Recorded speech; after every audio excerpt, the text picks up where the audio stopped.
Assalamualaikum warahmatullahi wabarakatuh. Kembali lagi bersama saya di channel Ngulik Sejarah. Pada kesempatan kali ini saya akan kembali lagi membacakan suatu kisah misteri yang berjudul Ritual Kasugihan. Cerita kali ini ditulis oleh Ras 140217. Nantinya kalian juga bisa mengunjungi tweet beliau langsung ya teman-teman. Seperti biasanya nih, saya akan mencantumkan linknya pada kolom deskripsi video kali ini. Yuk daripada lama-lama, kita langsung saja menuju ke ceritanya. Si penulis menuturkan demikian. Mendengar kata pesugihan, tentunya kita sudah tidak asing lagi bukan? Ada berbagai macam jenis dan ritual yang harus dipenuhi sebagai syarat agar bisa menjadi kaya raya dengan instan. Ada pesugihan putih yang di antara syarat-syaratnya diharuskan membaca surah-surah tertentu, puasa dan juga sholat tidak lepas waktu. Adapun pesugihan hitam adalah pesugihan yang meminta tumbal. Tumbal sendiri ada yang berasal dari anak ataupun istrinya, dan ada pula yang berupa musuh, juga orang lain atau orang yang tidak dikenal. Biasanya tergantung jenis pesugihan dan dukunnya. Jadi yang Om akan ceritakan kali ini adalah pesugihan yang menumbalkan orang lain, bukan untuk dibunuh, tapi untuk disetubuhi. Dan syarat utamanya perempuan yang disetubuhi itu harus yang masih perawan, dan sebanyak 41 gadis perawan. Oke, kita langsung saja mulai ceritanya. Di suatu malam, di parkiran depan tempat karaoke terlihat dua orang pemuda sedang berkelahi adu pukulan. Masing-masing dari mereka tidak ada satupun yang kalah, meski wajah dan mulut sudah berdarah-darah. Orang-orang yang berada di parkiran tersebut tidak ada yang berani memisahkan keduanya, dan juga tidak jauh dari kedua pemuda itu ada seorang wanita yang menangis histeris, berteriak memohon agar keduanya menghentikan perkelahian fisik tersebut. Namun teriakan si wanita nampaknya tidak terdengar sedikit pun oleh kedua pria itu yang tengah berkelahi pada saat itu. Hingga beberapa saat kemudian datanglah tukang jaga parkir dan menyiram keduanya dengan seember air. Lalu setelah itu ia menarik salah satu pemuda dan membawanya menjauh dari kerumunan orang-orang. Cerita pada kali ini jauh sebelum COVID ya teman-teman. Elah, kalian ini bikin malu. Berkelahi dan berkelahi terus. Mau jadi apa kau ha? Bentak tukang parkir itu sembari membuka topi hitam yang sedari tadi bertengger di kepalanya. Wajahnya tampan dan memiliki alis yang tebal, bulu mata yang lentik dan bibir yang bagus serta hidung yang mancung. Tatapannya sangat tajam dan juga sinis. Dia yang duluan bang, jawab pemuda yang ternyata adalah adik dari si tukang parkir berwajah tampan itu. Apapun alasannya aku tidak mau tahu. Yang pasti kau sudah melanggar perjanjian kita. Kau dihukum. Lalu kau lebih suka jika mati dibunuh orang itu tanpa perlawanan ah? Kau itu masih kecil. Kau tidak tahu apa yang sudah kau lewati selama ini untuk membuat kita berdua tetap hidup. Dan kau harusnya jangan selalu membuat masalah untukku. Tidak beberapa lama kemudian, ia lalu kembali ke tempat parkir untuk melanjutkan tugasnya. Menjelang pukul 2 malam, barulah ia pulang dengan berjalan kaki. Dan saat ia tiba di sebuah gang sempit dan juga gelap, ada beberapa orang yang menghadangnya. Rupa-rupanya orang itu adalah teman-teman si pemuda yang sempat terlibat baku hantam dengan adiknya. Saya minta maaf atas kesalahan adik saya tadi. Sekali lagi saya mohon maaf. Tolong jangan diperpanjang masalah seperti ini. Saya akan berjanji atas nama adik saya tidak akan pernah lagi mencari masalah pada kalian. Cuy, kau kira dengan minta maaf luka-luka di wajah teman kami ini akan langsung sembuh begitu saja? Kami tidak akan memaafkan, ujar salah satu pemuda yang membawa tongkat kayu cukup panjang itu di tangannya. Lalu setelah itu, pemuda-pemuda tersebut langsung menyerang si tukang parkir yang tampan itu. Dan mau tidak mau, ia kemudian terpaksa melawan mereka. Dan yang namanya juga anak perantauan, pastilah ada pegangan dan juga kepisaan. Satu persatu pemuda itu berhasil ditumbangkan. Setelah semuanya lengah, barulah ia berlari terbirit-birit untuk kabur. Namun badannya sudah berdarah-darah akibat sayatan benda tajam ataupun terkena paku yang masih tertancap. Pada salah satu tongkat kayu yang digunakan pemuda-pemuda tadi untuk penyerangnya, ternyata juga dikasih atau diberi dengan paku. Saat sudah tiba di depan kantor polisi, barulah ia bisa bernafas lega. Ia duduk di salah satu jembatan kecil yang ada di depan kantor polisi itu dan mulai membasuh lukanya meski terasa sangat perih. Ia juga minum dari air yang mengalir di bawah jembatan tersebut. Ngilu ia rasakan di bagian rahangnya, dan dengan perlahan beranjak untuk pulang ke rumah kosannya di sebuah desa yang jauh dari hiruk-pikuk kota kecil tempat kedua kakak beradik tersebut. Ada sebuah keluarga kecil yang terdiri dari ayah, ibu, dan anak mereka yang keterbelakangan mental. Keluarga itu merupakan orang-orang pendatang dari berpuluh-puluh tahun lamanya dan tidak pernah kembali ke tempat asal mereka selama itu. Mereka hidup dengan mengandalkan uang dari kerjaan sang ayah yang hanya sebagai kuli angkut di sebuah pasar tradisional yang cuma buka 2 kali seminggu. Tapi walau begitu, mereka masih mempunyai tetangga-tetangga penghuni kontrakan yang lain yang sangat peduli dengan keluarga mereka. Tidak jarang tetangga-tetangganya memberikan beras dan lain-lain untuk mereka bertiga. Pak RT di sana pun kemudian kadang-kadang sering sekali memberikan sumbangan kepada mereka berupa 5-10 kilo beras dan makanan-makanan kecil lainnya untuk mereka konsumsi. Akan tetapi sang suami nampaknya tidak enak hati jika terus-terusan merepotkan tetangganya, dan ia pun kemudian memilih untuk mengajak anak istrinya untuk pindah ke sebuah desa lain. Karena ternyata di luar alasan tidak mau merepotkan tetangganya, sang suami rupanya sudah mendapatkan pekerjaan baru di sebuah kebun karet milik seorang yang kaya raya di desanya. Mereka juga diperbolehkan untuk tinggal di rumah yang dibangun pada perkebunan karetnya tanpa harus membayar sepeser pun. Tentu saja itu menjadi sebuah kesempatan yang tidak boleh mereka sia-siakan. Singkatnya, kemudian saat sudah sampai di rumah yang akan mereka tempati, anak mereka tiba-tiba menangis sambil berteriak-teriak tidak jelas. Meski ditenangkan pun, ia tetap saja menangis dengan histeris. Ada apa ya? Kok perasaanku tiba-tiba jadi tidak enak seperti ini? Aku jadi takut, ucap si istri, yang kita sebut saja namanya dengan Sari, dan suaminya kita panggil saja bernama Ateng. Ah, maklumlah anakmu itu kan memang begitu, jawab Ateng dengan singkat. Rumah itu masih cukup bagus dan halamannya juga lumayan luas meski dikelilingi pohon-pohon karet yang tinggi-tinggi. Karena rumah tersebut memiliki 2 buah kamar, jadi si anak ditempatkan di dalam kamarnya sendirian. Singkatnya, berhari-hari telah berlalu mereka tinggal di rumah tersebut dengan sangat nyaman, dan selama itu tidak ada kejadian-kejadian aneh yang terjadi di sana. Hanya saja anak mereka yang bernama Silpa masih sering histeris dan berteriak-teriak tanpa sebab yang jelas. Dan ia juga selalu ketakutan saat melihat ayahnya. Elang, panggil seorang wanita mendekati seorang pria yang tengah merapikan susunan motor yang berada di depan tempat karaokean. Lelaki berwajah tampan tersebut hanya menoleh sekilas, lalu dengan acuh ia kembali melanjutkan pekerjaannya. Lang, aku minta maaf, Lang. Aku butuh uang untuk adik-adikku, Lang. Aku terpaksa melakukan itu.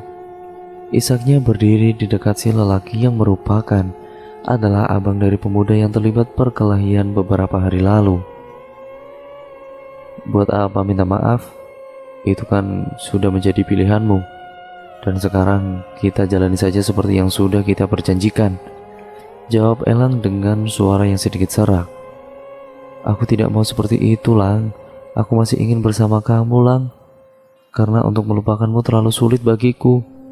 Kumohon kau mengerti, Lang. Isak perempuan itu yang rupanya adalah kekasih Elang. Elang menghela nafas panjang. Ia bimbang dengan keputusannya. Apakah ia harus mempertahankan wanita itu ataukah memutuskan hubungan dengannya? Karena seperti yang Elang tahu, wanita itu kembali lagi terjun ke dunia hitamnya yang dulu sempat ia tinggalkan saat mulai berpacaran dengan Elang, hanya demi pundi-pundi rupiah. Elang kecewa dengan keputusan kekasihnya dan memutuskannya untuk pergi. Namun ia tidak tega jika sudah melihat butiran-butiran air mata mengalir di wajah perempuan cantik itu. Elang mengusap air mata yang jatuh ke pipi kekasihnya sambil berkata, "Jangan diulangi lagi ya. Apapun alasannya." Ucapannya lembut. "Jadi kamu memaafkan aku, Lang?" Elang mengangguk sambil tersenyum. Wanita cantik itu lalu mengecup pipi Elang, dan saat beberapa kendaraan masuk ke halaman parkir, si wanita ikut membantu Elang untuk mengatur barisan motor tersebut. Hari itu Elang pulang sekitar pukul 5 sore, karena rupanya teman seprofesi Elang datang lumayan cepat. Wanita yang bernama Herni tersebut menyerahkan kunci kendaraannya kepada Elang. Lalu mereka berdua pun pulang menuju ke rumah kontrakan Herni. Tidak lupa mereka singgah di salah satu warung sate dan membungkus 2 porsi untuk dibawa pulang. Lalu kemudian sesampainya mereka di rumah kontrakan Herni, terlihat beberapa perempuan yang berada di teras rumah, kemudian tersenyum ke arah Elang. Saat Elang membalas senyum mereka, Herni langsung menarik tangan Elang untuk masuk ke dalam kamarnya. Brak! Suara pintu tertutup dengan keras. "Kan, aku sudah bilang kalau jangan balas senyum-senyum mereka itu. Aku takut nanti kamu malah tergoda sama mereka," kata Herni sedikit manja. Elang kemudian tersenyum. Sifat manja Herni inilah yang sudah ia rindukan seminggu terakhir ini. Herni kemudian lalu menyiapkan piring dan air es untuk mereka makan. Mereka kemudian bercanda dan tertawa penuh rasa bahagia, karena rasanya sudah cukup lama mereka tidak melakukan hal itu lagi. Selesai makan, Elang membersihkan dirinya di dalam kamar mandi milik Herni. Karena Elang sering berkunjung ke sana, jadi ada beberapa lembar baju dan celananya yang berada di dalam lemari baju Herni. Setelah mengenakan baju bersih, Elang kemudian duduk sambil menonton televisi di atas kasur, sembari menunggu Herni yang sedang mandi. Pacaran di antara keduanya bisa terbilang sehat, karena mereka tidak pernah sekalipun melakukan hubungan dewasa. Meski Elang tahu siapa Herni dan bagaimana kehidupan masa lalu Herni, prinsipnya cuma satu: jika mencintai maka jangan pernah merusaknya. Herni kemudian merebahkan kepalanya di paha Elang sambil memainkan jari jemari milik lelaki taman itu. "Kamu dapat salam dari Ines," ucap Herni. Elang kemudian tersenyum, lalu mencubit gemas pipi kekasihnya itu. "Tidak ada yang lain selain kamu di hatiku," bisik Elang dengan lembut. "Lang, apa kamu serius kepadaku?" tanya Herni. "Iyalah, bila tabunganku sudah cukup untuk melamarmu, aku akan segera melamarmu." "Pasti ya?" tanya Herni lagi. "Iya, pasti." Tiba-tiba obrolan keduanya terpotong oleh suara ketukan pintu kamar. Herni kemudian beranjak dan pergi ke arah pintu. Saat ia membuka pintu, ternyata seorang laki-laki yang sedang mabuk langsung menyelonong masuk ke dalam tanpa permisi. Elang kemudian mengerutkan keningnya, sementara wajah Herni terlihat gugup. "Siapa dia, Her?" tanya Elang. Aku tidak tahu." "Bagaimana mungkin kau tidak tahu, sementara laki-laki itu tahu persis di mana letak kamarmu? Aku kecewa padamu, Her. Aku kira kamu tulus kepadaku, tapi nyatanya sampah." Setelah berkata seperti itu, Elang langsung pergi meninggalkan Herni bersama laki-laki yang berada di dalam kamarnya. Elang kemudian tidak menyangka sama sekali jika percintaannya harus berakhir karena pengkhianatan. Namun setelah itu, kejadian naas menimpanya. Ia tertabrak mobil saat akan menyeberang jalan. Untungnya pengemudi mobil itu adalah orang yang bertanggung jawab dan segera melarikan pria itu ke rumah sakit terdekat. Elang tidak sadarkan diri selama seminggu dan hanya terbaring lemah di kasur rumah sakit. Kemudian Ega, sang adiknya, terpaksa harus menggantikan kakaknya bekerja di tempat parkir dan berhenti menjadi pengamen jalanan. Minggu-minggu berlalu setelah melewati proses pengobatan yang cukup panjang. Akhirnya Elang perlahan-lahan mulai membaik. Meski ia berjalan masih harus menggunakan tongkat penyangga. Hari itu ia sudah bisa keluar dari rumah sakit dan kemudian dijemput oleh bapak-bapak yang membawanya ke rumah sakit, sekaligus adalah orang yang telah menabraknya. Lalu kemudian kedua kakak beradik tersebut juga diajak untuk ikut bekerja di peternakan sapi dan juga peternakan kambing miliknya yang berada di sebuah desa. Tentu saja kedua kakak beradik itu menerima tawaran tersebut dengan senang hati, karena akan mendapatkan penghasilan yang tetap setiap bulan atau minggunya. Di perjalanan kemudian mereka melihat pepohonan karet berjejer di sisi kanan dan kiri jalan. Sangat asri dan indah di siang hari, namun akan terasa menyeramkan bila di malam hari. Seorang bapak yang tengah menyadap karet di dekat jalan nampak menatap lekat ke arah mobil, dan ternyata itu adalah Ateng. Beberapa saat kemudian mereka tiba di peternakan yang lokasinya lumayan jauh dari perkampungan. Di dalam rumah itu, semuanya sudah saya siapkan, mulai dari tempat tidur, selimut, makanan, kompor, dan selengkapnya. Rumput untuk makanan ternak akan datang sehari sekali, di sekitar jam 8 atau 9 pagi, dan kalian harus memberi makan mereka sebanyak 3 kali sehari. Paham tidak kalian? Baik Pak, kami mengerti. Oh iya Pak, sepertinya di sini cukup terawat ya Pak. Apakah sebelum kami juga ada penjaga lain yang tinggal di sini Pak? Iya, kakek Darsim dan juga nenek Liah. Juga seorang anak gadis mereka yaitu almarhumah Zainab. Almarhumah? Tanya Ega. Iya, anak mereka. Sudah meninggal setelah beberapa hari sebelumnya mengaku diperkosa oleh sesosok makhluk aneh dengan tubuh tinggi dan berwarna hijau. Tapi entahlah, saya pun tidak percaya dan tidak mengerti dengan hal-hal gaib seperti itu. Meninggalnya di mana, Pak?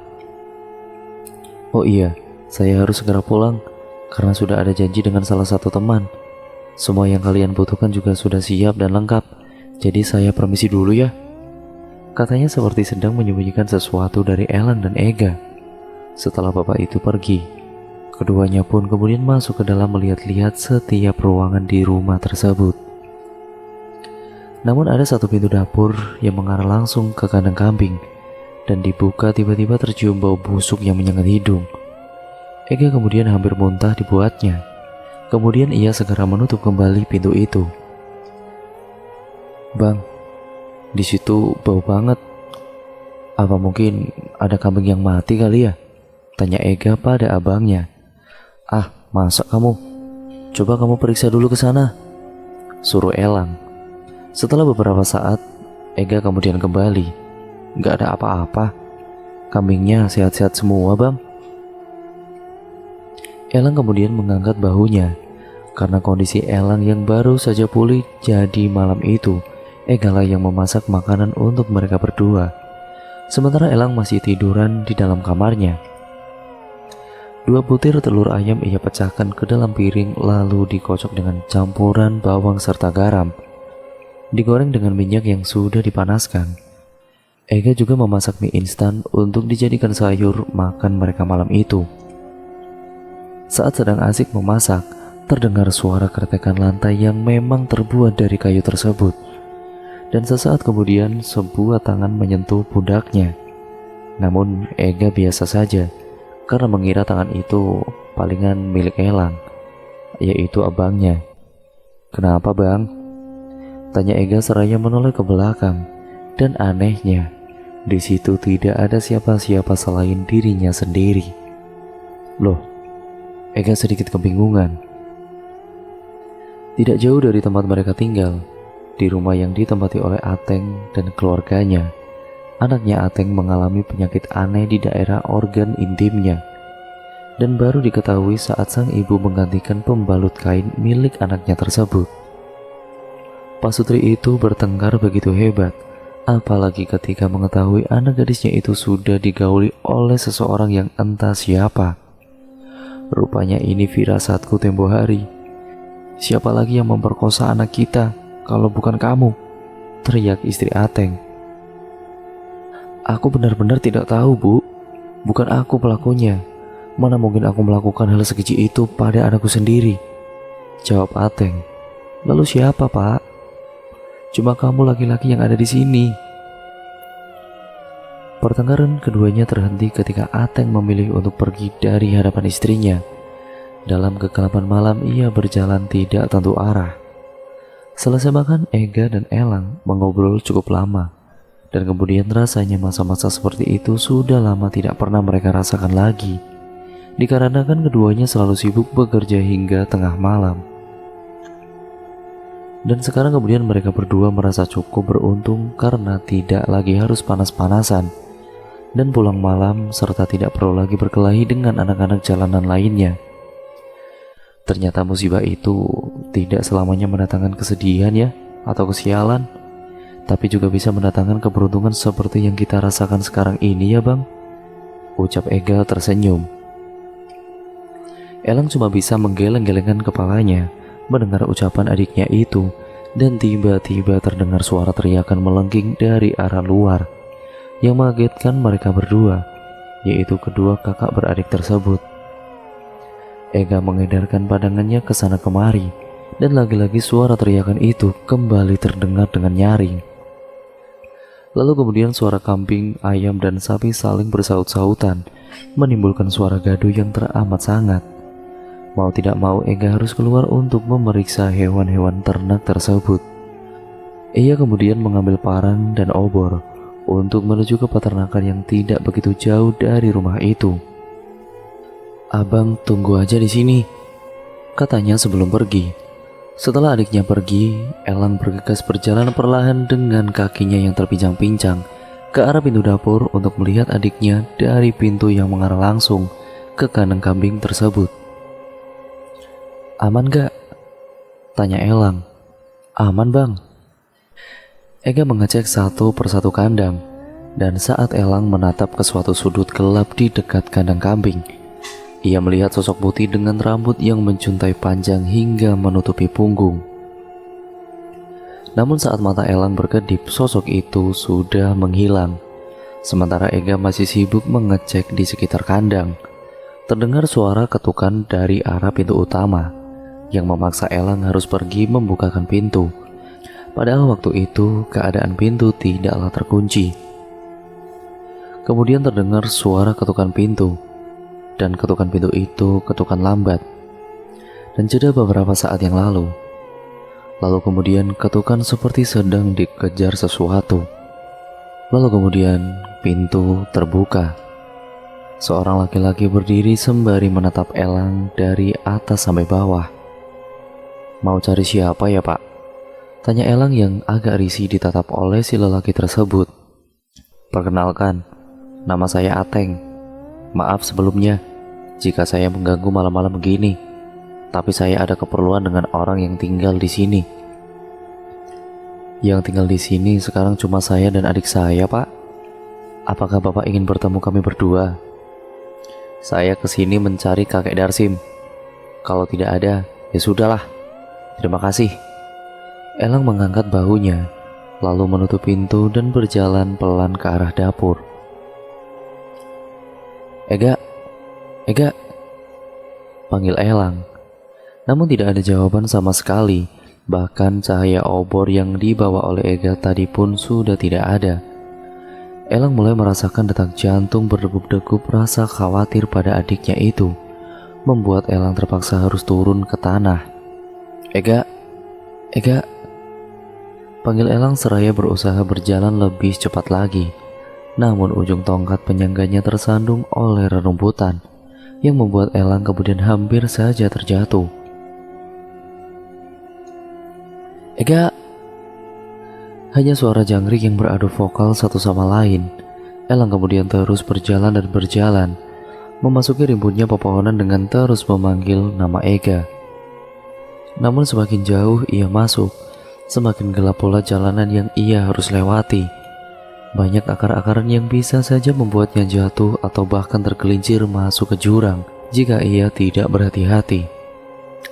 Kakinya terasa sangat nyeri, ditambah lagi banyak duri-duri yang menusuk di telapak kakinya. "Ega, Ega!" teriak Elang setengah putus asa. Elang kemudian terduduk di bawah sebuah pohon. Ia menangis sejadi-jadinya.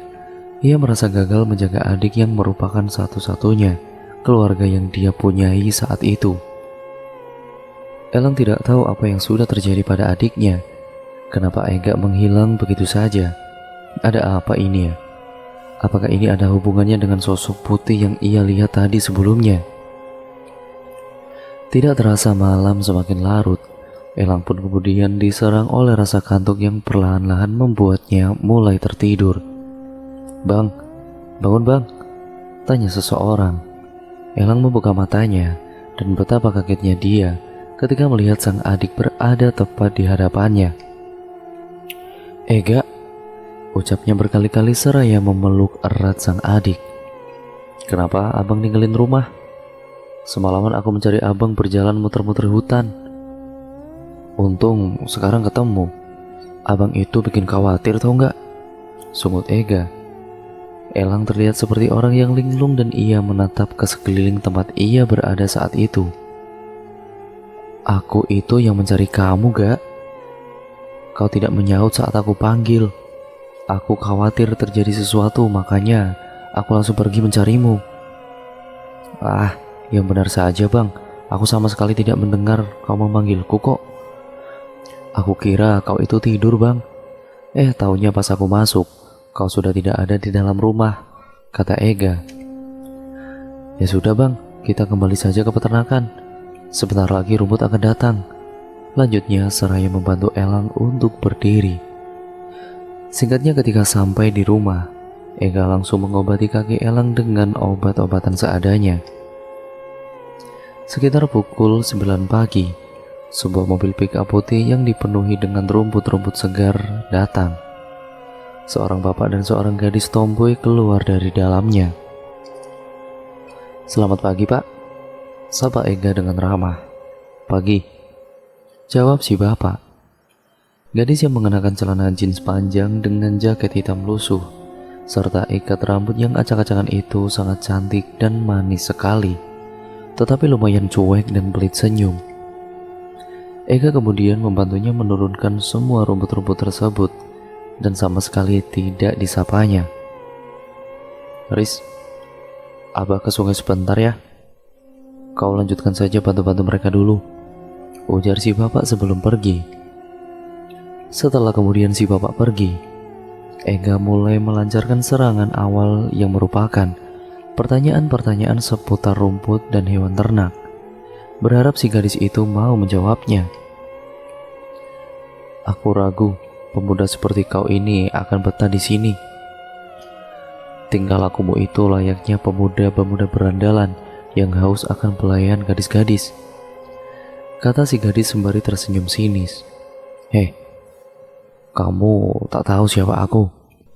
Mana boleh kamu menyimpulkan seperti itu tentang diriku," potong Ega. "Gak, kau letakkan di mana korekku?" ujar Elang yang tengah berdiri di abang pintu. Si gadis terlihat mengarahkan pandangannya pada Elang. Lama sekali ia tertegun menatap Elang yang sedang memarahi adiknya tersebut. Ada senyum kecil di bibir gadis tersebut. Nampaknya ia sudah jatuh hati pada pandangan pertama dengan sosok Elang. Saat Ega kembali, gadis itu segera melanjutkan pekerjaannya. Kemudian saat Ega kembali, gadis itu kemudian segera melanjutkan pekerjaannya. "Dia kakakmu?" "Iya," jawab Ega dengan singkat. Setelah selesai menurunkan semua rumput-rumput dari pick-up, si gadis mengulurkan tangannya ke arah Ega. "Krisna," ucapnya memperkenalkan diri dengan bibir tersenyum. Ega langsung menyambut uluran tangan si gadis itu lalu balas memperkenalkan diri. "Duduk di sana yuk," ajak Ega menuju ke rumah. "Oh iya Risna, apa kau sudah lama jadi pemasok rumput untuk peternakan ini?"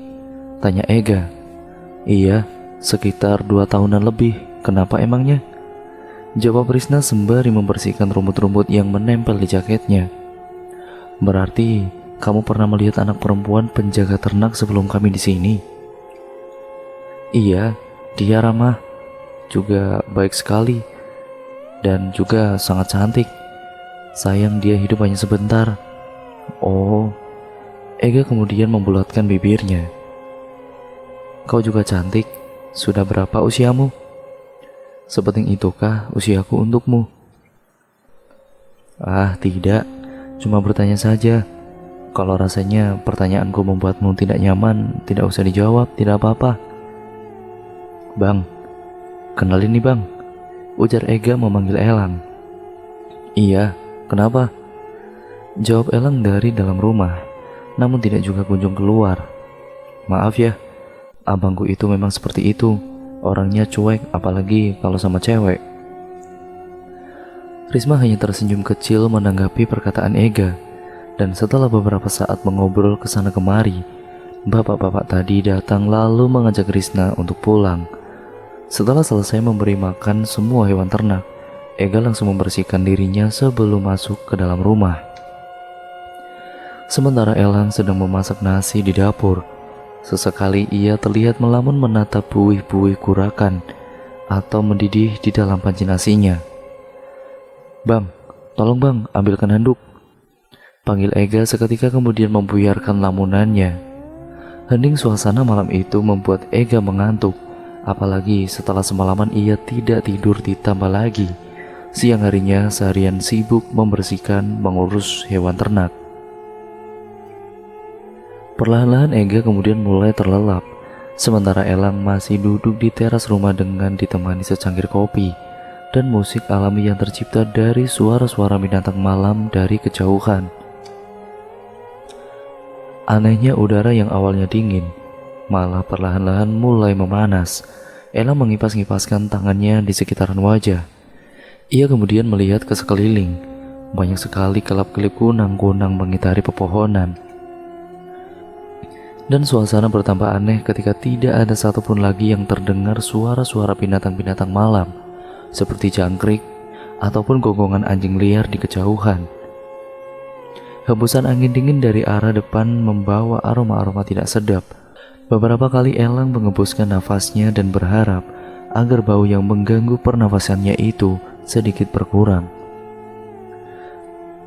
Bau ini lagi, seperti bangkai, gumam Elang sembari menutup hidungnya. Karena dirasa bau busuk itu tidak juga hilang, akhirnya Elang memutuskan untuk masuk ke dalam rumah lagi. Ia kemudian merebahkan dirinya sambil mengipas-ngipas tubuhnya dengan tutup toples. Perlahan-lahan tapi pasti, matanya mulai terpejam. Di antara sadar dan tidak, Elang merasa seperti sedang diendus oleh sesuatu di bagian wajahnya. Namun saat itu, saat dia membuka matanya, tidak ada siapapun di sekitarnya. Merasa itu hanyalah mimpi, akhirnya Elang kembali melanjutkan tidurnya. Dan kali ini, saat ia mulai tertidur lagi, Elang mulai mendengar suara seseorang wanita yang tengah bernyanyi di dekatnya. Dengan agak kesal, Elang pun kemudian membuka matanya sembari bangun. Di sudut ruangan ia melihat seorang wanita mengenakan gaun berwarna putih yang sedang duduk menghadap dinding. "Kau siapa?" tanya Elang. Perempuan itu terus saja bernyanyi dengan lirik dan nada yang sama berulang-ulang. Karena merasa kesal pertanyaannya tidak dijawab, akhirnya Elang langsung beranjak dan mendekati si perempuan itu. Dan pada saat tangannya hampir menyentuh bahu si perempuan, akhirnya perempuan tersebut memalingkan wajahnya kepada Elang. Dan Herni. Perempuan itu tersenyum dan beranjak berdiri. Ia mendekati Elang yang terus berjalan mundur. Dan saat tubuh Elang terpojok ke dinding, perempuan tersebut meneriaki Elang. "Kenapa kau tinggalkan aku?" Teriakannya dengan suara lantang dan kulit wajahnya perlahan-lahan terkelupas dan berdarah. Kedua bola matanya pun pecah dan cairannya mengenai wajah Elang. Wajah Herni benar-benar menjadi tidak terbentuk. hanya menyisakan tengkorak yang memiliki sedikit rambut. Dan tiba-tiba, "Wah!" jerit Elang terbangun dari tidurnya. Saat tahu yang ia alami hanyalah sebuah mimpi, Elang menghela nafas lega.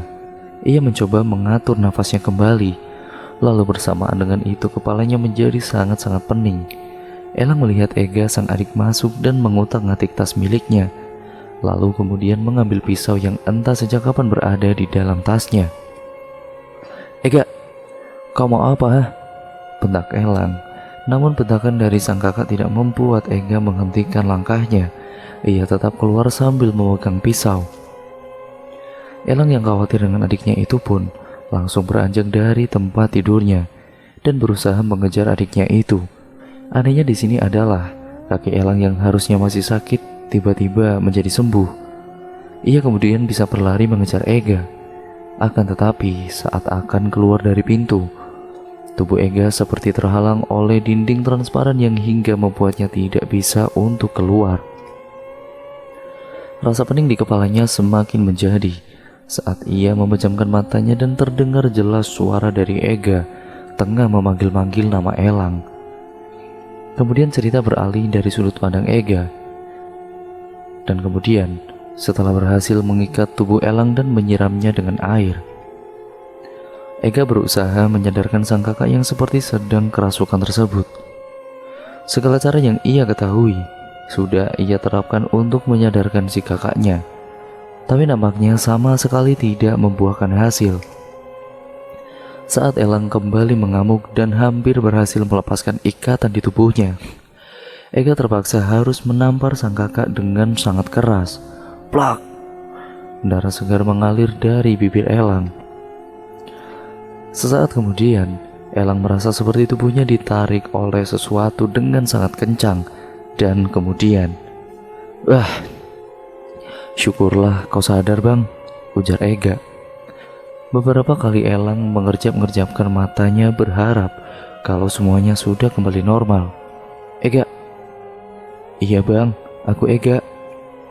Setelah merasa itu benar-benar abangnya, Ega pun kemudian langsung melepaskan ikatannya. "Ada apa?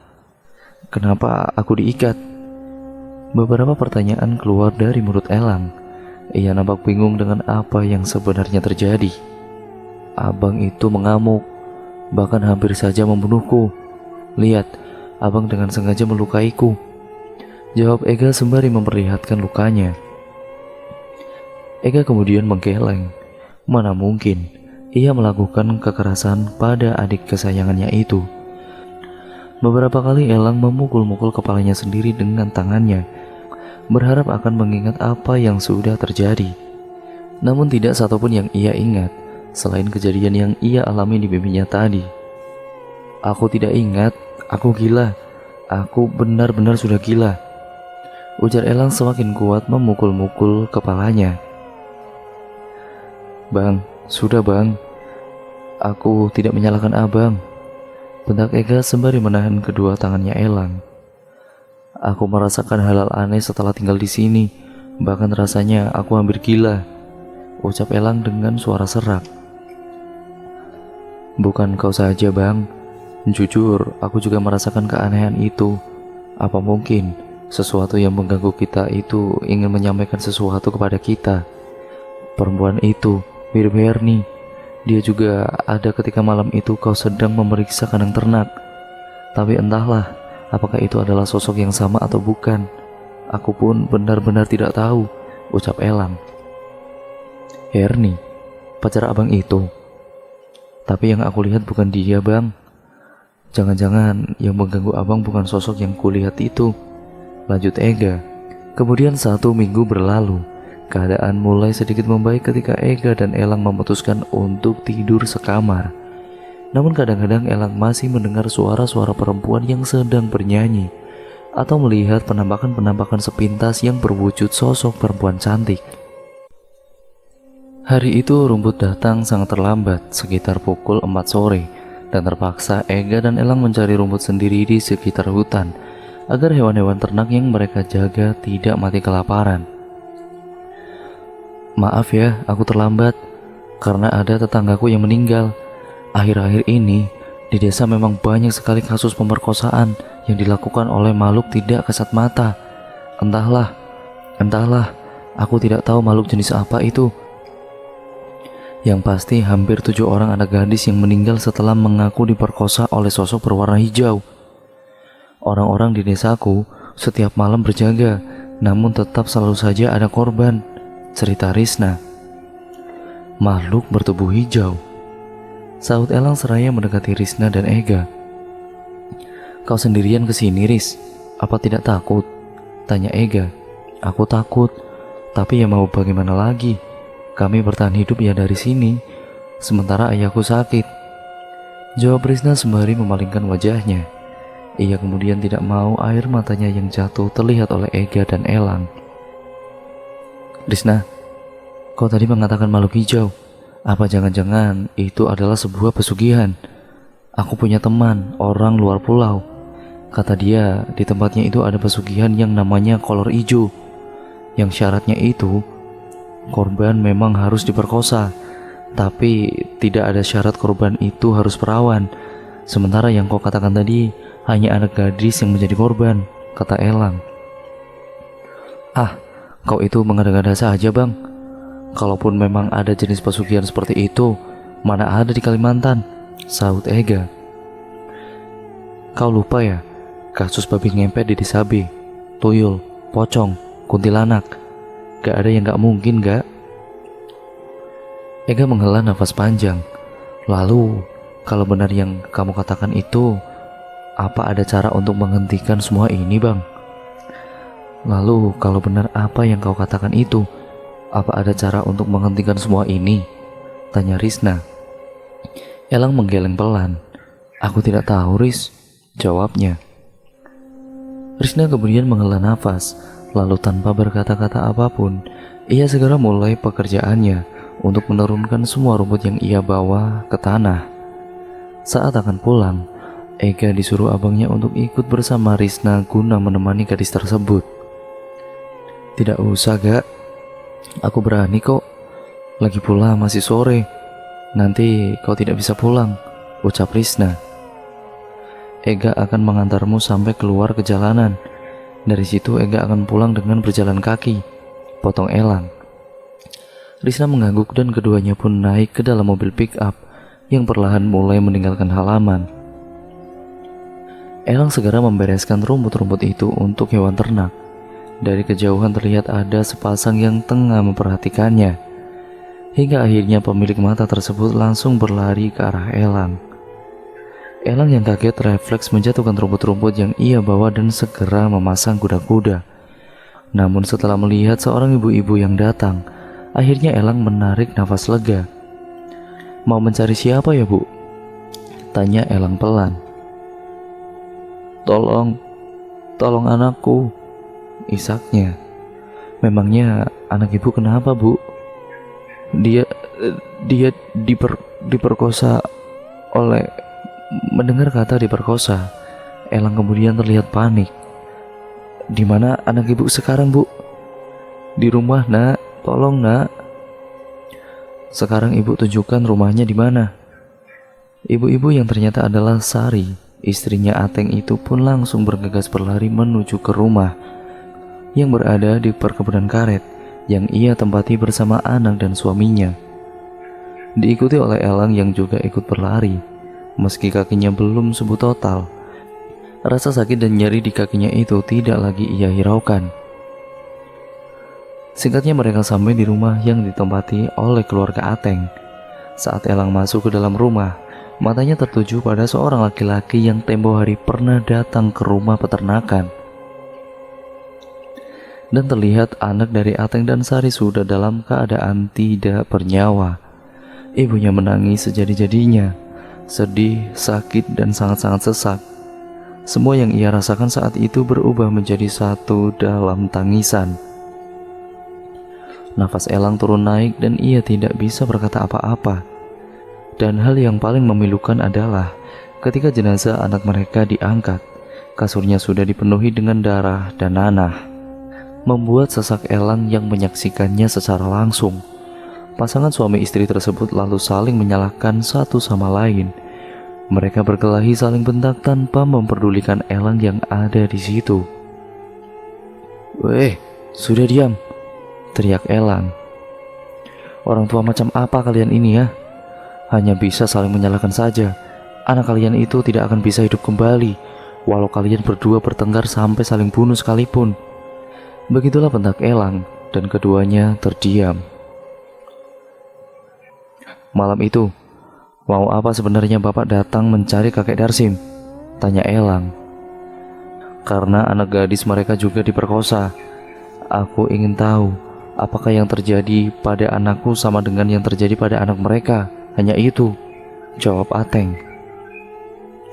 "Kaulah yang memperkosa anakku," teriak Sari tidak terkontrol. "Aku ayahnya. Mana mungkin aku berbuat seperti itu pada anak kandungku sendiri," balas Ateng.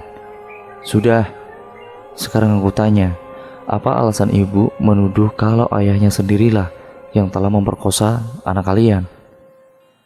"Karena setiap melihat ayahnya, anakku selalu ketakutan dan histeris."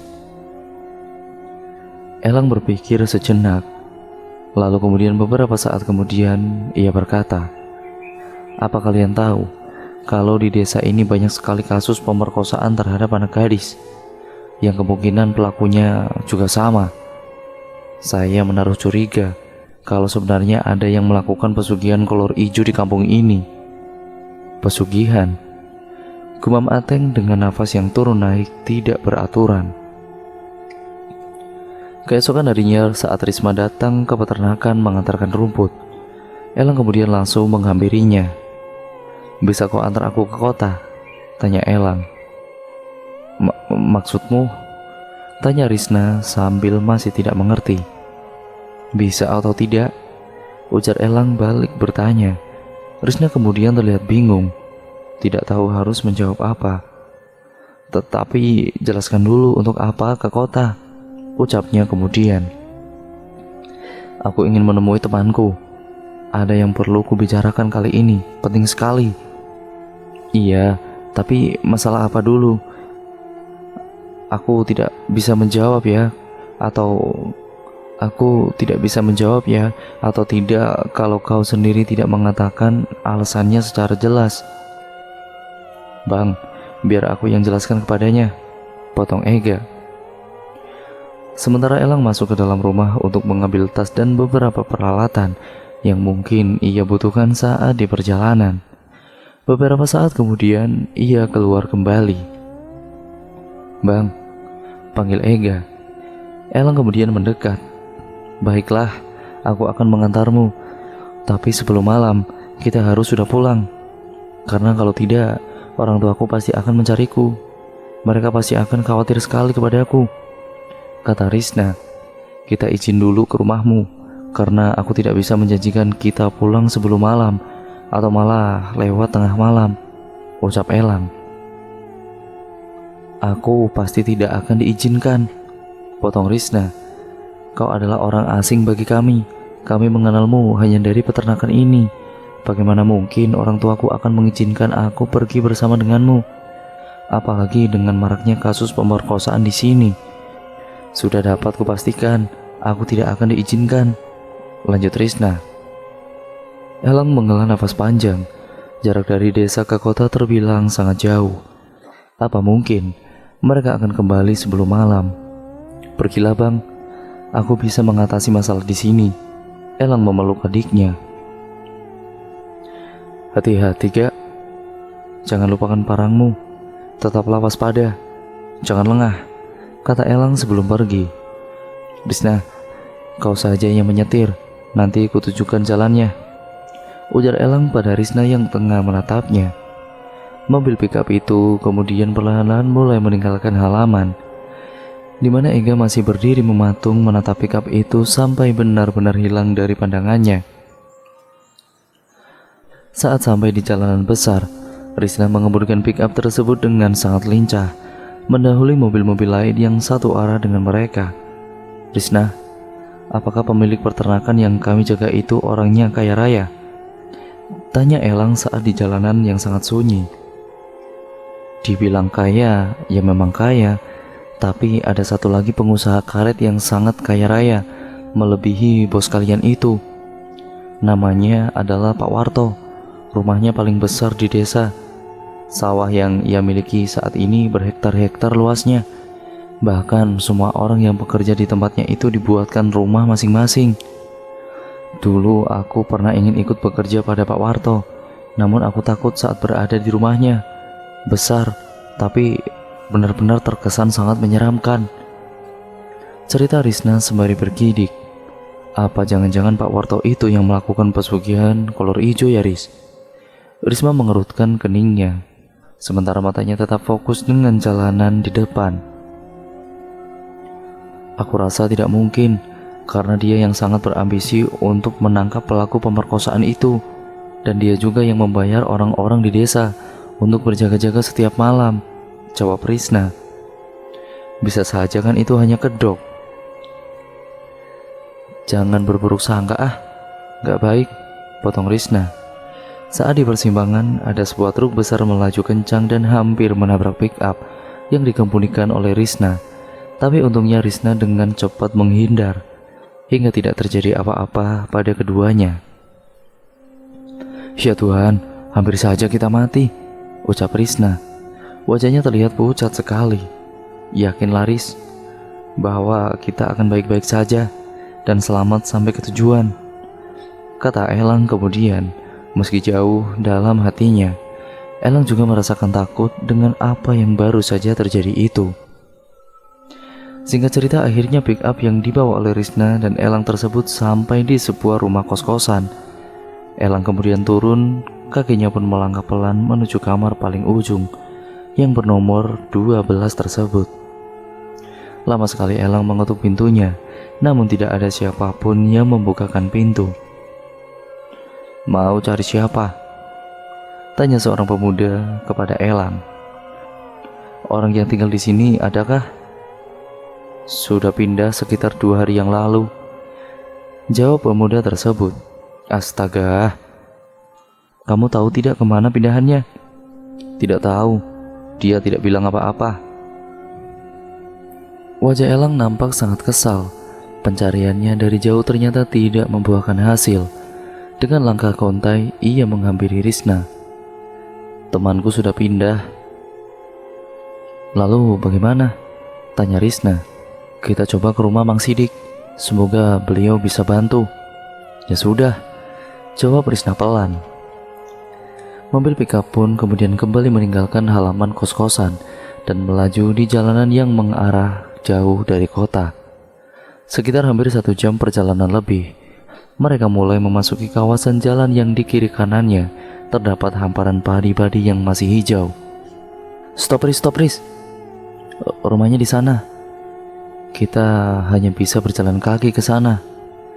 Tidak banyak bicara, Risna langsung menemukan mobil tersebut lalu turun. Risna kemudian tersenyum melihat hamparan padi-padi yang masih sangat hijau. Lalu keduanya berjalan di galangan sampai sesekali mengobrol serius. Sekitar beberapa menit berjalan, akhirnya mereka sampai di rumah yang berada di tengah sawah milik Mang Sidik tersebut. Keduanya disambut dengan hangat dan ramah oleh Mang Sidik dan juga istrinya. Lalu tanpa basa-basi, Elang langsung mengutarakan maksud kedatangannya ke tempat itu. Aku juga pernah mendengar ritual pesugihan itu, Lang, ucap Mang Sidik. Masalahnya memang, di desa yang saya ceritakan tadi, sudah banyak sekali gadis-gadis perawan yang jadi korban. Apakah Amang tahu bagaimana cara menangkal atau menyudahi semua teror ini? Tanya Elang. Cari dan tangkap pelaku ritual tersebut, Lang. Dengan begitu, teror akan berakhir dan tidak akan ada lagi korban yang berjatuhan. Caranya bagaimana, Mang? Tanya Risna yang memberanikan diri. Konon, kolor hijau itu sangat takut dengan bambu kuning, dan kita bisa membuat penangkalnya dari bambu kuning tersebut. Kalian pasti tahu kan bambu kuning itu apa? Kata Mang Sidik. Iya Mang, saya tahu, jawab Elang. Sementara Risna menggeleng pelan. Di desaku tidak ada bambu seperti itu, Lang, ucap Risna. 3 kilometer dari rumahku ini ada banyak sekali bambu kuning. Kalau kalian mau, ambillah sebanyak yang kalian butuhkan. Nanti bambu-bambu itu ditaruh di depan rumah ataupun pintu, agar makhluk tersebut tidak berani masuk. Elang kemudian mengangguk. Kalau begitu kami berdua minta bambu kuning yang tadi Amang katakan saja ya bang. Kebetulan teman saya ini membawa pick up, jadi kami bisa gunakan itu untuk memuat cukup bambu-bambu itu, kata Elang. Baiklah kalau begitu, jangan buang waktu lagi, sana cepat. Lebih baik kita segera berangkat sebelum malam, ujar Mang Sidik. Singkat ceritanya, Elang dan Trisna dan dibantu oleh Mang Sidik sudah berkali-kali mengangkut bambu-bambu kuning yang mereka tebang ke dalam pick up. Meski jarak yang mereka tempuh cukup jauh, namun kedua anak muda itu nampaknya begitu semangat sehingga mampu melawan rasa lelahnya. Kemudian menjelang Isya, barulah pekerjaan mereka telah usai. Saat akan pamit pulang, Mang Sidik malah memukul punggung Elang dengan bambu tamiang. Sontak Elang kemudian menjerit sangat kesakitan, yang tentu menarik perhatian Trisna. Cepat buka bajumu, suruh Mang Sidik yang mau tak mau terpaksa harus dituruti oleh Elang. Masih dalam kebingungannya, Elang merasakan Mang Sidik menempelkan tangannya ke punggung Elang, lalu seperti sedang mengambil sesuatu kemudian melemparnya. Sudah, kalian boleh pergi, ucap Mang Sidik. Kemudian Elang menatap Trisna yang juga terlihat kebingungan. Kami pamit pulang Mang, nanti kapan-kapan kami akan kemari lagi. Terima kasih ya Mang, sudah membantu kami, ucap Elang dan Trisna secara bersamaan. Sama-sama, semoga kalian berhasil menangkap pelakunya ya Lang. Mang Sidik tersenyum seraya melambaikan tangannya. Perlahan-lahan pickup itu yang dikemudikan oleh Trisna itu pun membelok dan meninggalkan tempat tersebut. Jalanan malam itu begitu sangat lenggang, tidak banyak percakapan antara keduanya. Kau lapar, Riz? Tanya Elang saat mereka melewati warung tenda di pinggir jalan. Rasa takut akan dimarahi ayahku lebih kuat ketimbang rasa laparku, Lang, jawab Trisna sambil tersenyum. Maaf ya Riz, aku melibatkanmu dalam masalah ini, tapi aku berjanji akan membela kamu jika nanti orang tuamu marah. Aku siap memasang tubuhku jika ayahmu ingin memukulmu, ucap Elang lembut. Raut wajah Trisna seketika berubah malu-malu. Sikap tombainya mendadak hilang. Ia begitu salah tingkah mendengar ucapan Elang, laki-laki yang sudah dari awal pertama telah mengambil hatinya. Stop sebentar Riz, tolong, ada sesuatu yang menggigit punggungku, ujar Elang seraya memperlihatkan punggungnya kepada Risma. Ya Tuhan, punggungmu memar Lang, membiru, kenapa bisa begini? Kata Risna bergetar. Mungkin karena rotan Mang Sidik tadi Riz, jawab Elang seraya menutup kembali punggungnya. Tapi tadi pukulan Mang Sidik pelan sekali Lang, mana mungkin bisa membekas seperti itu, bantah Risna yang memang melihat kejadian tadi dan Elang tidak bisa berkata apa-apa. Apa yang dilihat oleh Risna sangat jauh berbeda dengan yang Elang rasakan saat Mang Sidik memukulnya tadi. Rasanya seperti dipukul dengan kekuatan penuh. Bisa dibayangkan sendiri betapa sakit dan pedihnya terkena pukulan rotan yang dipukulkan dengan sekuat tenaga.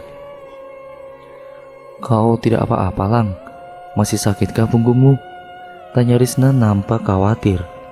Sudah tidak, jawab Elang dengan singkat. Sengaja ia berbohong agar Risna tetap fokus mengemudi. Saat sampai di daerah perkebunan karet, terlihat kabut tebal memenuhi jalan. Lampu mobil seakan tidak mampu menembus kabut tersebut. Dan tiba-tiba, burak! Risna menatap Elang dengan tatapan ketakutan.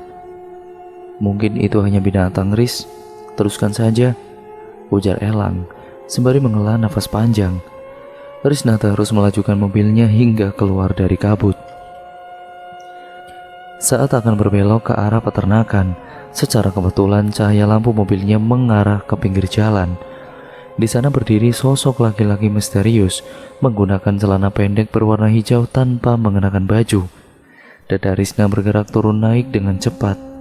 Ia sangat ketakutan melihat sosok tersebut. Lang, "Itu apa, Lang?" ucapnya. "Iya, aku juga melihatnya.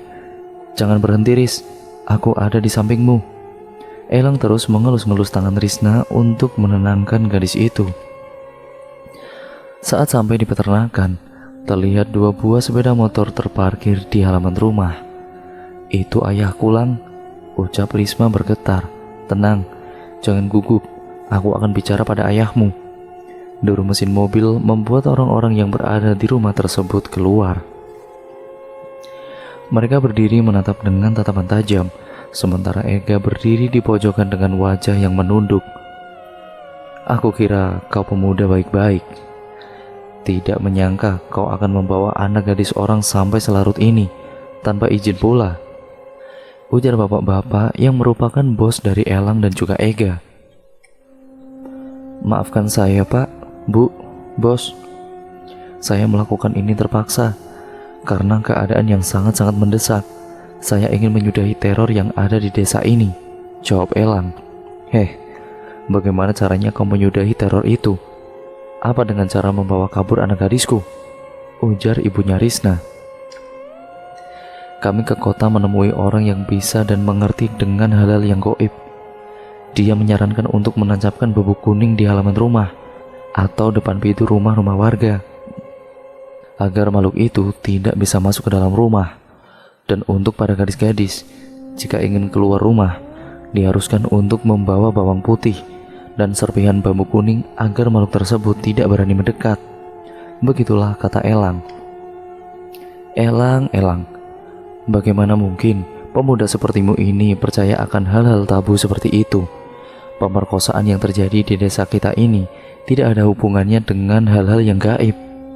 Dan aku yakin semua ini pasti dilakukan oleh penjahat-penjahat kelamin yang sudah ahlinya.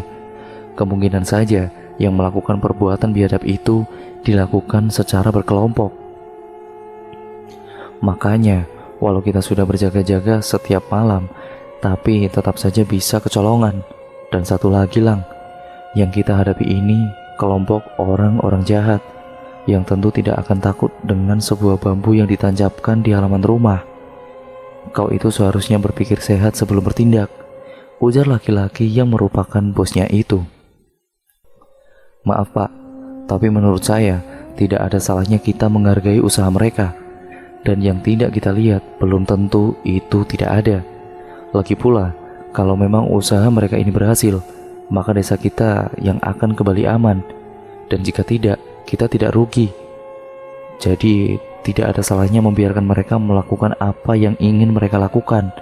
Selagi itu niatnya baik, silahkan," ujar ayahnya Risna. Risna menatap Elang.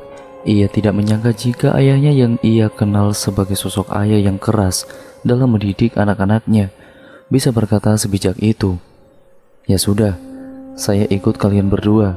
Tapi jika tidak berhasil, siap-siap kalian berdua pergi dari peternakanku ini," ujar bosnya seraya mengeluarkan kunci motornya dari saku celana. Ibunya Risna menatap suaminya seolah mempertanyakan keputusan suaminya tersebut. "Biarkan saja, lagi pula niat mereka baik," kata ayahnya Risna. "Gak, kita berangkat," panggil Elang. "Kau di depan, temani Risna biar aku yang di belakang," ujar Elang saat Ega sudah berada di dekatnya. Perlahan-lahan pick up yang dikemudikan oleh Risna berjalan menuju ke desa.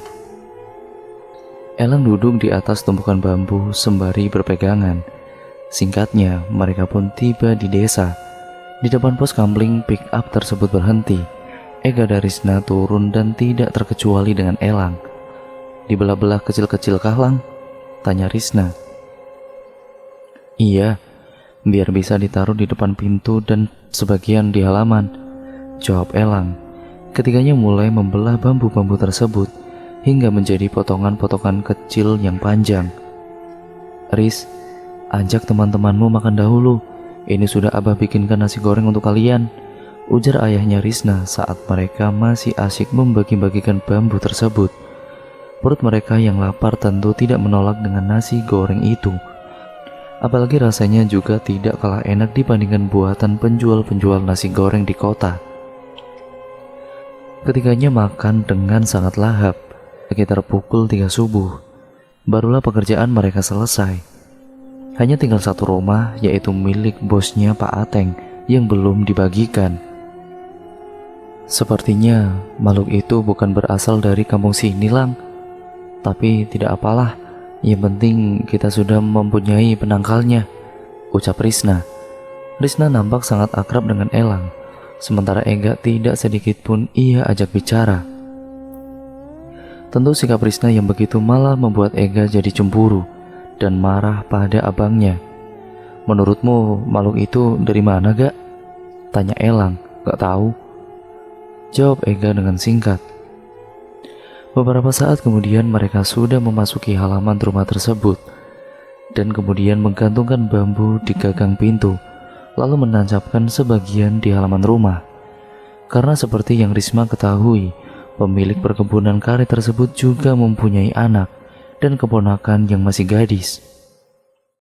Kemudian setelah selesai, mereka bertiga pun akhirnya pulang. Risna pulang ke rumahnya, sementara Elang dan Ega terpaksa harus menunggu sampai pagi di pos kampling. Kamu suka sama Risma kan? Tanya Ega. Tentu saja, orangnya baik gitu, jawab Elang. Sukanya lebih dari sekedar teman kan? Tanya Ega lagi. Maksudmu bagaimana? Apa abang ada niatan untuk memacarinya? Ah, yang benar saja kau ini, Gak. Mana mungkin lah. Sudah aku capek.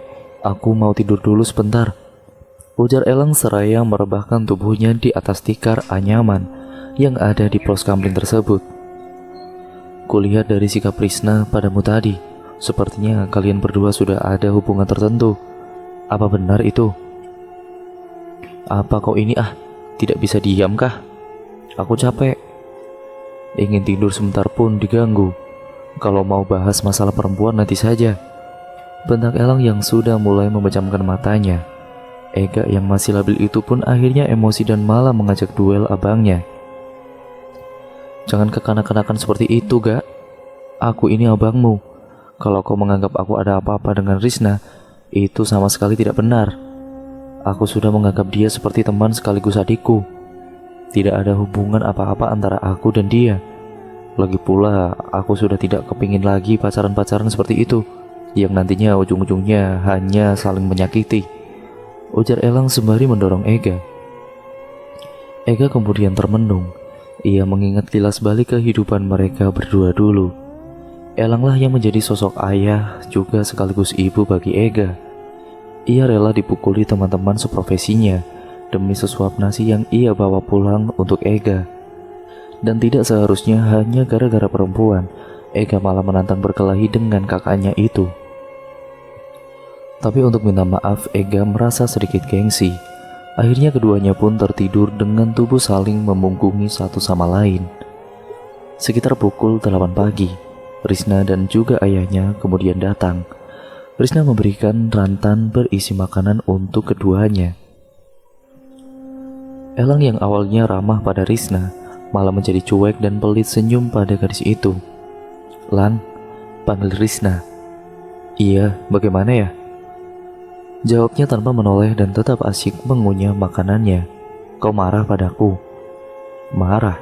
Tidak. Ega yang duduk tidak jauh dari abangnya itu kemudian mendehem. Abangku gak marah sama sekali sama kamu. Dia marah kepadaku. Bang, masalah tadi malam aku minta maaf ya, kata Ega. Iya ya, saut Elang sembari mengangguk. Beberapa saat setelah selesai makan, Elang diajak ayahnya Risna untuk berbicara secara empat mata dengannya sambil berjalan-jalan. Betulkah yang Risna ceritakan tentang makhluk itu, Lang? Tanya ayahnya Risna yang memulai percakapan. Iya pak, kata Mang Sidik, memang begitu. Saat aku lewat di jalan depan rumahnya, bambu yang kalian taruh di rumah besar pemilik perkebunan karet itu sudah mereka cabut dan dibuang ke sisi jalan. Dibuang, gumam Elang. Tapi bisa jadi mereka mengira bambu-bambu yang kamu taruh itu yang berada di rumah mereka itu hanya ulah dari orang-orang iseng. Lagi pula mereka kan tidak tahu, dan juga kami tidak meminta izin sebelumnya tadi malam pada pemilik rumah tersebut, ujarnya. Iya sih, kurasa juga begitu. Karena tidak mungkin rasanya keluarga itu melakukan pesugihan.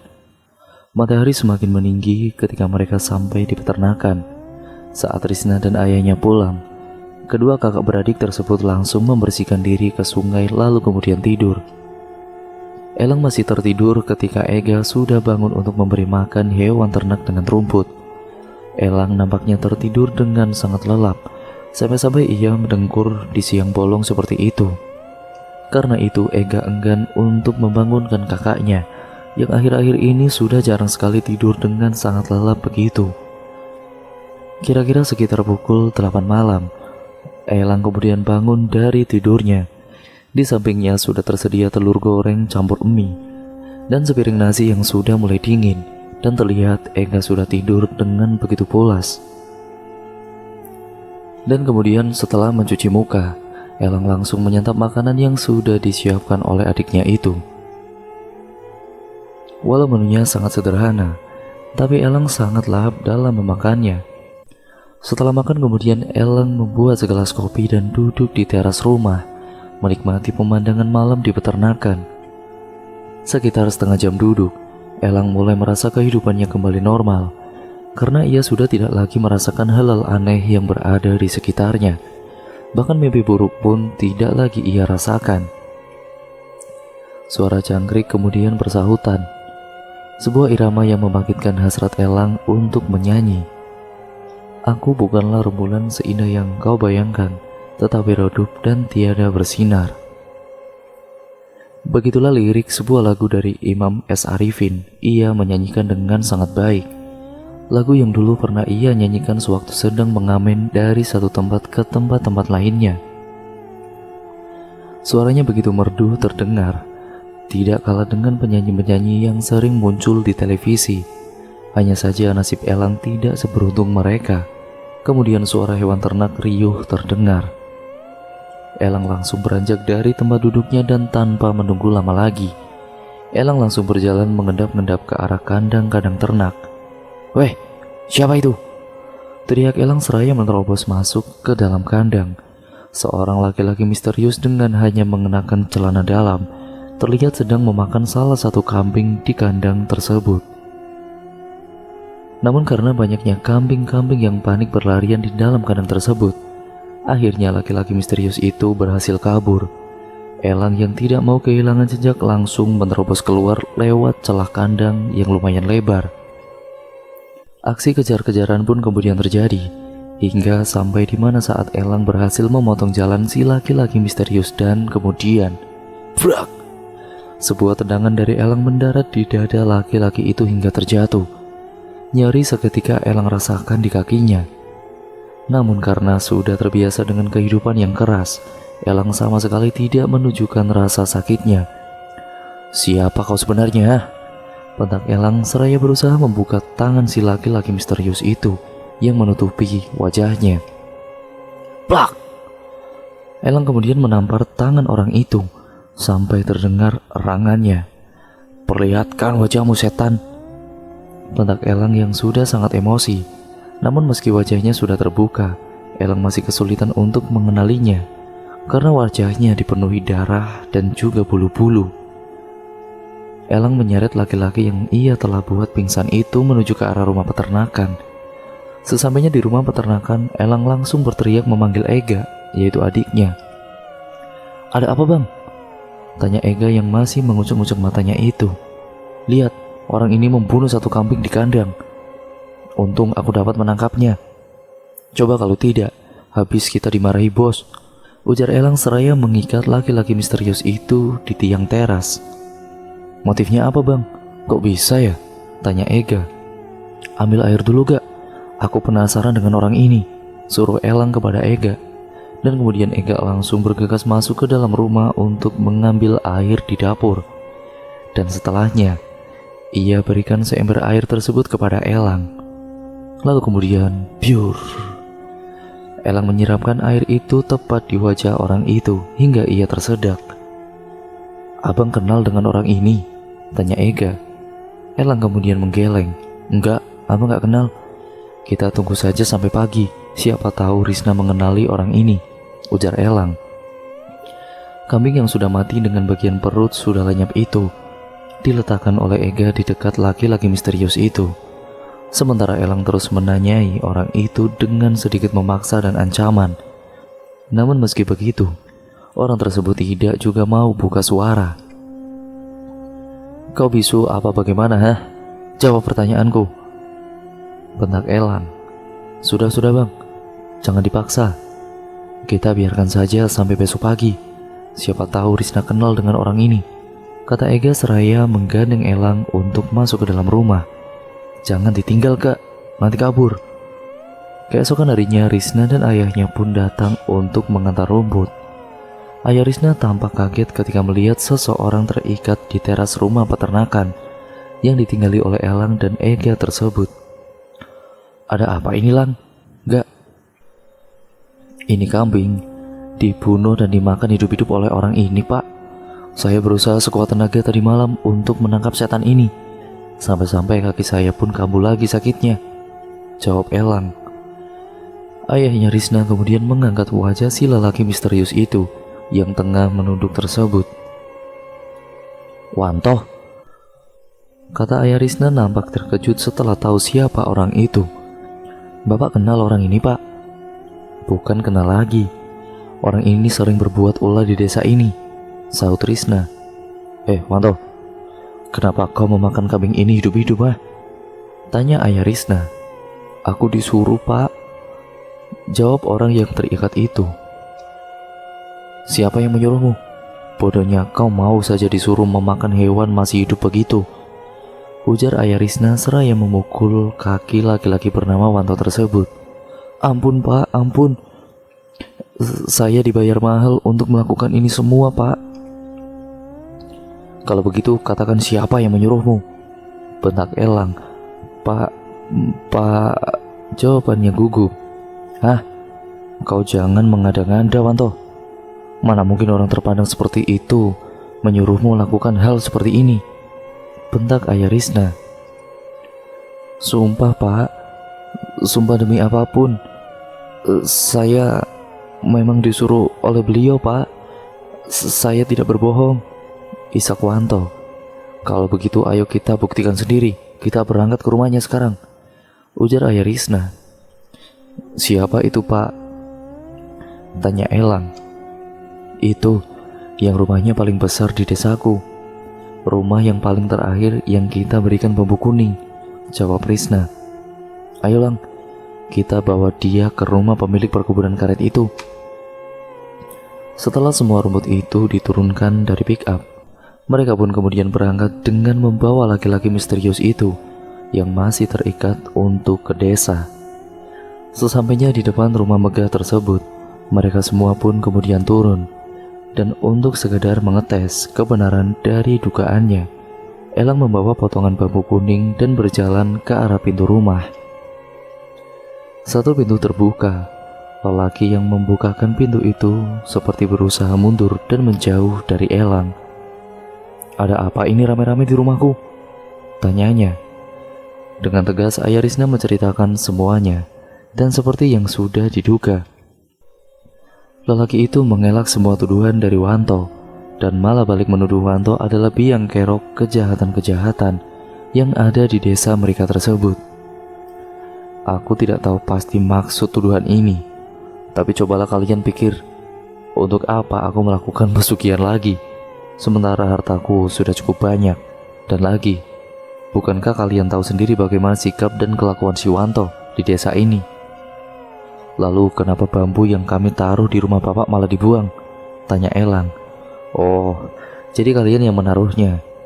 Saya tidak tahu fungsi dan gunanya bambu kuning itu, makanya aku buang saja. Emangnya kenapa? Andai serumpun, sudah pasti ku tanam untuk menambah tanaman hiasku, jawabnya. Kalau begitu, simpan bambu ini Pak, untuk ditaruh di rumah ataupun di depan pintu, biar makhluk yang sedang meneror desa ini tidak berani masuk, ucap Elang seraya menyerahkan bambu tersebut. Dan anehnya, langsung diterima oleh laki-laki tersebut. Ia kemudian menimang-nimang bambu itu di tangannya. Aku kira kau akan melakukan kekerasan di rumahku. Maaf jika aku sudah berpikiran yang tidak-tidak terhadapmu. Elang tersenyum. Lalu setelah berpamitan, mereka pun pergi ke rumah Pak RT untuk mengadukan apa yang sudah dilakukan oleh Wanto. Namun saat ditanya, Wanto tetap mengatakan kalau pemilik perkebunan karet itulah yang membayarnya untuk melakukan hal tersebut. Pak RT dan semua orang yang berada di sana saling bertatapan satu sama lain. Yang kita hadapi ini masalah goib, sama sekali tidak memiliki bukti atas kejahatan-kejahatannya. Setelah aku pikir-pikir, apa tidak sebaiknya kita satu desa ini mengumpulkan uang saja untuk mendatangkan orang pintar ataupun orang yang paham dengan hal gaib seperti ini, kata Pak RT. Bagus juga itu, Pak. Biar kita tidak terus-terusan saling curiga satu sama lain, sahut Ayah Risna. Paman, aku punya usul. Bagaimana kalau Mang Sidik saja yang diundang kemari? Orang yang kami datangi kemarin dengan Elang, ujar Risna. Boleh kalau begitu. Apa kalian mau menjemput orang itu kemari? Tanya Pak RT. Saya mau, Pak, jawab Risna cepat. Sementara Elang menatap Ega seolah meminta persetujuan. Berangkatlah Bang, aku di sini saja, kata Ega sembari tersenyum tipis. Kau yakin tidak mau ikut? Iya Bang. Singkatnya setelah menempuh perjalanan yang cukup lumayan jauh, akhirnya mereka sudah berada di rumah Mang Sidik. Baiklah, kalau memang aku dipercaya untuk ke sana, kata Mang Sidik. Setelah mereka makan, Mang Sidik pun kemudian berpamitan dengan istrinya untuk pergi bersama dengan Elang dan Risna. Perjalanan menjadi sedikit menegangkan, apalagi ketika Mang Sidik menceritakan alasan tentang apa yang ia lakukan terhadap Elang kemarin. Kau mendapatkan kiriman, Lang, dari seseorang perempuan. Sosok itu berwujud perempuan dengan gaun putih dan wajah yang tidak memiliki kulit rupa atau bentuk. Hanya tengkorak yang sedikit memiliki rambut. Makhluk itu dikirim untuk membuatmu gila, cerita Mang Sidik. Risna kemudian bergidik. Namun begitu, ia tetap fokus untuk mengemudikan mobilnya. Saya itu pernah mengalami mimpi yang berada di dalam mimpi, Mang. Semuanya benar-benar terasa aneh. Bahkan adik saya bilang kalau saya mengamuk dan hendak melukainya. Padahal saya sungguh tidak merasa melakukan hal-hal seperti itu, kata Elang. Mang Sidik kemudian tersenyum. Kau dikendalikan makhluk itu, Lang. Untungnya kau cepat kemari, jadi aku bisa membantumu dengan izin Tuhan tentunya, kata Mang Sidik. Kemudian tidak terasa akhirnya mereka sampai di desa. Kemudian tepat di jalan depan rumah Pak RT mereka turun. Mang Sidik disambut hangat oleh orang-orang di sana. Malam ini aku akan ikut berkeliling di desa ini. Kurasa malam ini makhluk itu akan kembali mengincar salah satu gadis di desa ini, ujar Mang Sidik membuat para ibu-ibu nampak khawatir. Aduh, ya benar saja. Kalau begitu lebih baik kita pulang saja, Bu Ibu, ujar salah satu ibu-ibu yang berada di situ. Suruh anak-anak gadis kalian memegang bawang putih. Jangan dilepas sampai esok pagi, ujar Mang Sidik. Setelahnya satu persatu orang-orang yang berada di sana pun kemudian pulang. Tinggallah Mang Sidik, Pak RT, dan juga Elang, Ega, dan ayahnya Risna. Malam itu saat akan bersiap-siap berangkat ke pos kampling, Mang Sidik mengeluarkan sesuatu dari dalam tas purunnya. Benda tersebut berbentuk botol berisi minyak berwarna hitam, dan kemudian ia oleskan ke tangan dan juga alisnya. Setelah semua orang yang akan ikut ronda itu sudah kumpul, Mang Sidik kemudian membagi menjadi 3 kelompok, yang di dalamnya berjumlah masing-masing 3 orang. Sementara Pak RT dan 1 orang warga lainnya disuruh untuk berjaga-jaga di pos kampling. Kalau kalian melihat sesuatu yang mencurigakan, kejar dan tangkap. Pukul dia dengan daun kelor ini, ujar Mang Sidik seraya membagi-bagikan daun kelor yang ia bawa. Lalu kemudian ketiga kelompok itu pun berangkat ke arah yang saling berlawanan. Kelompok kedua ada Ega, Ayah Risna, dan warga lainnya. Sementara kelompok ketiga ada Elang dan juga 2 warga.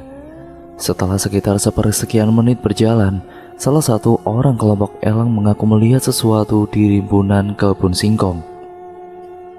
Lalu dengan penuh keberanian, Elang kemudian masuk ke kebun singkong tersebut diikuti 2 orang warga yang juga satu kelompok dengannya. Namun setelah dicari-cari tidak ada apapun di sana, hanya ada jejak kaki yang memiliki jari-jari yang sangat besar dan panjang, dan entah milik siapakah jejak kaki tersebut. Wah! Teriakan salah seorang warga dari dalam rumah yang dilewati oleh Ega dan juga yang lainnya membuat mereka bertiga segera berlari ke arah rumah. Tolong! Tolong! Teriakan semakin menjadi dari dalam rumah yang membuat ayah Risna menyuruh Ega untuk segera mendobrak pintu. Brak! Entah karena kuat di depan calon mertua atau karena memang pintunya yang sudah rusak, dengan sekali dobrakan saja, pintu kayu itu berhasil terbuka.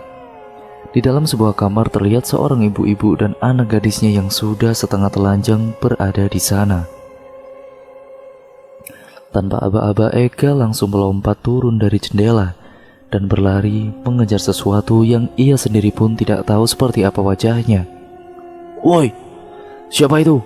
Berhenti, jangan jadi pengecut. Kalau kau berani hadapi aku, bangsat, teriak Ega dengan nafas yang ngos-ngosan. Keluar, hadapi aku. Akan kupotong kelamin sialanmu itu, dasar setan. Dan tiba-tiba dari balik pohon besar di belakang Ega terlihat sesosok tinggi besar dengan kulit berwarna hijau. Matanya tajam menatap ke arah Ega. Taring makhluk itu begitu jelas terlihat. Suaranya membuat Ega menoleh dan beberapa saat kemudian Ega berjalan mundur. Ia menelan ludahnya yang tiba-tiba terasa getir. Ega teringat dengan apa yang dikatakan Mang Sidik tadi sebelum berangkat. Ia pun kemudian memegang kuat-kuat bambu serta daun kelor yang ada di tangannya. Ayo, kemari kau, setan hijau menjijikan, tantang Ega seraya memperlihatkan apa yang dia pegang. Sosok itu tetap tidak bergeming. Ia diam saja di tempatnya berdiri. Kretak-kretak suara terdengar yang entah berasal dari mana. Namun tiba-tiba tubuh Ega terhempas beberapa meter ke belakang, dan secara bersamaan sebuah pukulan telak mengenai kakinya yang membuat Ega menjerit kesakitan. Seorang laki-laki merebut bambu dan daun kelor yang berada di tangan Ega, lalu melemparkannya jauh-jauh. Ega kemudian terbatuk. Darah segar keluar banyak sekali dari mulutnya. Ya Tuhan, tolong saya, ucap Ega bergetar. Itu adalah doa pertama baginya setelah bertahun-tahun terakhir tidak pernah lagi melakukan hal itu. Dan entah bagaimana kemudian Ega bangkit. Ia berusaha menghindari serangan-serangan dari lelaki yang memukulnya tadi. Namun beberapa kali Ega terkena pukulan di bagian punggung dan perutnya. Hingga beberapa saat kemudian Elang dan juga beberapa warga lainnya datang ke sana. Melihat adiknya berdarah-darah dan terluka seperti itu, ia langsung menghajar orang itu. Mereka ikut memukuli lelaki itu dan menyeretnya ke desa. Serta yang lebih mengejutkannya lagi, lelaki itu ialah orang terpandang di desa mereka, yang memiliki berhektar-hektar luasnya perkebunan sawit dan persawahan. Elang memapa Ega dengan dibantu oleh seorang warga. Bang, kalau aku mati, tolong jaga Risna, ucap Ega terbata-bata. Sudah, kau jangan berbicara seperti itu bodoh. Kau pasti bisa bertahan hidup. Kau itu kuat kak, aku yakin itu, jawab Elang tidak mampu membendung air matanya. Namun sesampainya di pos kampling, Ega langsung dibawa ke rumah Risna untuk diobati. Sementara Pak RT dan beberapa warga lainnya terus mengorek pengakuan dari si pemilik perkebunan karet tersebut. Setelah sekitar setengah jam menunggu, Mang Sidik kembali ke pos kampling. Coba Bapak periksa Pak, apa benar ini orang yang jadi penyebab teror di desa kami ini? Kau katakan saja yang sebenarnya, karena aku sudah tahu siapa kamu, ujar Mang Sidik. seraya mengatakan hal-hal yang merupakan rahasia dari orang tersebut. Merasa tidak ada lagi yang bisa ia sembunyikan, akhirnya dia pun buka suara. "Iya, memang benar saya bersekutu dengan jin itu untuk menjadi kaya raya," ujarnya. "Sudah sejak kapan itu?" tanya Pak RT. "Sudah cukup lama, Pak. Hanya saja saya melakukannya di desa lain." Terungkap sudah. Berarti dia ini yang memperkosa anak-anak gadis di sini. "Jangan diberi ampun, Pak. Bunuh saja dia," teriak salah satu orang warga yang anaknya sudah meninggal setelah diperkosa oleh sosok hijau tersebut. "Tapi kita tidak boleh main hakim begini, Pak. Besok kita ke kota untuk menyerahkan orang ini kepada polisi," ujar Pak RT. "Bapak sehat, Pak? Coba Bapak pikir, apakah polisi akan percaya dengan hal-hal seperti ini yang dianggap tabu oleh sebagian orang?" "Iya, Pak. Dan coba Bapak pikir, apakah saat dia melakukan pemerkosaan itu, dia juga merasa kasihan ada korban-korbannya? Tidak kan, Pak? Jadi dia tidak pantas dikasih hidup, Pak. Bunuh saja dia." Pak RT kemudian garuk-garuk kepala dan menjadi bingung. "Kita biarkan dia hidup, namun hati dan pikirannya akan mati. Biarkan dia menderita dan menikmati setiap karma kejahatannya," ujar Mang Sidik menengahi. Dan keesokan harinya, orang-orang beramai-ramai pergi ke rumah megah lelaki itu. Mereka menghancurkan setiap sudut rumah, dan hingga tidak ada yang tersisa. Sementara keluarga lelaki tersebut menangis melihat orang-orang desa yang secara beramai-ramai merusak rumahnya sampai tidak tersisa sama sekali. Tidak ada lagi rumah megah di sana, yang ada puing-puing kosong yang berserakan. Surat-surat tanah dan perkebunannya dibakar habis hingga tidak tersisa. Setelah itu mereka sekeluarga diusir dari desa itu.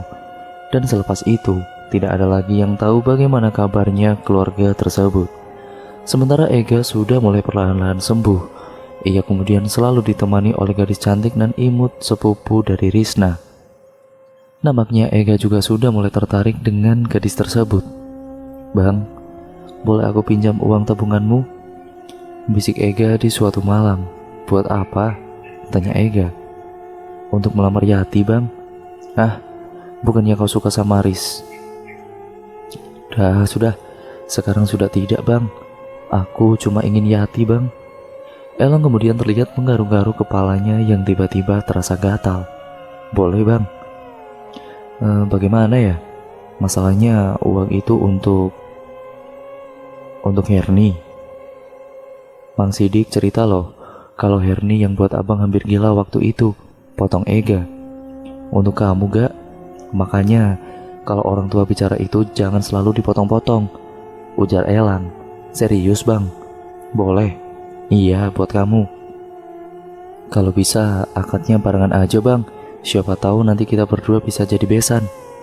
Elang hanya geleng-geleng kepala menanggapi perkataan adiknya itu. Setelah Ega benar-benar sembuh, ia pun kemudian melamar Yati. Sementara Elang dan Risna masih seperti itu-itu saja. Dan kemudian cerita pun selesai sampai di sini. Terima kasih untuk kalian semua yang sudah menyimak bagian video kali ini. Dan jangan lupa kalau kalian belum menonton video yang sebelum-sebelumnya, kalian tonton dahulu dah part 1 dan part 2-nya, lalu baru menonton yang part ini. Dan pada kali ini saya ingin sedikit berpesan kepada kalian semua. Jika kalian ingin menjadi kaya raya dan ingin menjadi sukses ke depannya, jangan sekali-kali dah kalian melakukan pesugihan. Nantinya kalian akan mendapatkan suatu balasan yang setimpal atas perbuatan kalian itu, yang tentunya bisa merugikan diri Anda sendiri, dan juga pasti akan merugikan orang lain, karena pesugihan itu tidak ada yang gratis. Makanya, lebih baik kalian tekun dan bekerja keras, ulet dalam menjalani pekerjaan kalian. Pasti suatu saat nanti kalian akan sukses, dan jangan lupa untuk berdoa kepada Allah Subhanahu wa Ta'ala, karena kepadanya lah kalian harus meminta dan memohon agar diberikan suatu jalan kemudahan mencapai suatu keberhasilan dalam hidup kalian. Sekian dan terima kasih. Jangan lupa untuk like, komen, dan share video kali ini ya teman-teman. Dan jangan lupa pula nih untuk kalian klik tombol subscribe serta nyalakan lonceng notifikasinya agar kalian tidak ketinggalan video selanjutnya dari channel ini. Sekian dan terima kasih, sampai berjumpa di video yang selanjutnya. Wassalamualaikum warahmatullahi wabarakatuh.